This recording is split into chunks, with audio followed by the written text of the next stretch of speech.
ঢাকা শহরের বিভিন্ন এলাকাতে আমরা এই মেশিনগুলো ইনস্টল করি এবং 31st সেলিব্রেশনের আগে এবং পরে পর্যালোচনা করে থাকি। আমাদের ফলাফলে আমরা দুভাবে বায়ুমানটি আমরা উপস্থাপন করছি। একটি হলো AQI অনুযায়ী, আরেকটি হলো কনসেন্ট্রেশন অনুযায়ী। AQI বায়ুমান ক্যালকুলেশনের সময় ক্যাপসের নিজস্ব ডাটার সাথে সাথে আমরা US কনসুলেট ঢাকার ডাটাকেও ইনকর্পোরেট করেছি। আমরা দেখেছি যে 2017-18 সালের নববর্ষ উদযাপনের সময় ঢাকার বায়ুমান সূচক 66% বৃদ্ধি পেয়েছে, অর্থাৎ 190 বায়ুমান সূচক, যেখানে 31শে ডিসেম্বর ঠিক 31স্টের আগের 24 ঘন্টায় বায়ুমান সূচক ছিল 190 এবং 31st সেলিব্রেশনের শুরুর পরের 24 ঘন্টায় এই বায়ুমান সূচক গিয়ে দাঁড়িয়েছে 315-তে, অর্থাৎ এটি 125 বায়ুমান সূচক বৃদ্ধি পেয়ে 66% বৃদ্ধি পেয়েছে।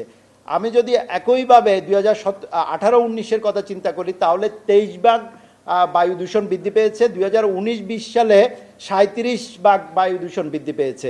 খুব ইন্টারেস্টিং বিষয় হলো 2020-21 সালে যখন কোভিড এর ঠিক আগে দিয়ে আমরা লক্ষ্য করেছি সেখানে এটি 7% বৃদ্ধি পেলেও 2021-22-এ পুরোপুরি কোভিডের ভিতরে যেই 31st সেলিব্রেশনটা হয়েছে সেখানে ওই ধরনের তেমন কোনো শব্দ দূষণ বা ফায়ার ক্র্যাকার্স বা ফায়ারওয়ার্কস দেখা যায়নি।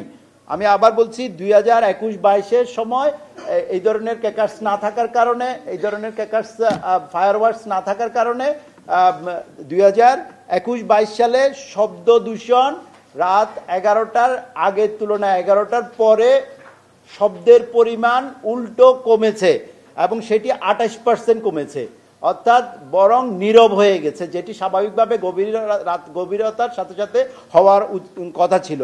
অর্থাৎ কোভিডকালীন সময়ে শব্দে দূষণ ফায়ারওয়ার্কসের কারণে তেমন লক্ষ্য করা যায় নাই, কিন্তু পরবর্তী সালে অর্থাৎ 22-23-এ আবার সেটি 6% বৃদ্ধি পেয়েছে এবং 23-24 সালে সেটি 18% বৃদ্ধি পেয়েছে। গত 7 বছরে শুধুমাত্র যদি আমরা বায়ু দূষণের কথা চিন্তা করি তাহলে 7 বছরের গড় যদি করি তাহলে নববর্ষ উদযাপনের ইম্প্যাক্টে আমাদের 19% গড়ে 7 বছরে 19% বায়ু দূষণ বৃদ্ধি পেয়েছে। সেটি সর্বনিম্ন 6% থেকে সর্বোচ্চ 66% পর্যন্ত হয়েছে। আমরা যদি এর পরের যে বিশ্লেষণটি সেটি যদি বলি, আমরা দেখি যে বায়ু দূষণের সাথে সাথে শব্দের মানমাত্রাও বৃদ্ধি পেয়েছে এবং সেই শব্দের মানমাত্রাটা আমরা বায়ু দূষণ যেরকম 6% থেকে 66%-এ উঠানামা করেছে, শব্দ দূষণের ক্ষেত্রে সেটি লক্ষ্য করা যায়নি। শব্দ দূষণের ক্ষেত্রে কন্টিনিউয়াসলি গত 7 বছর ধরেই সর্বনিম্ন 70% থেকে সর্বোচ্চ 97% পর্যন্ত শব্দ দূষণ বৃদ্ধি পেয়েছে আতশবাজি ফুটানোর কারণে।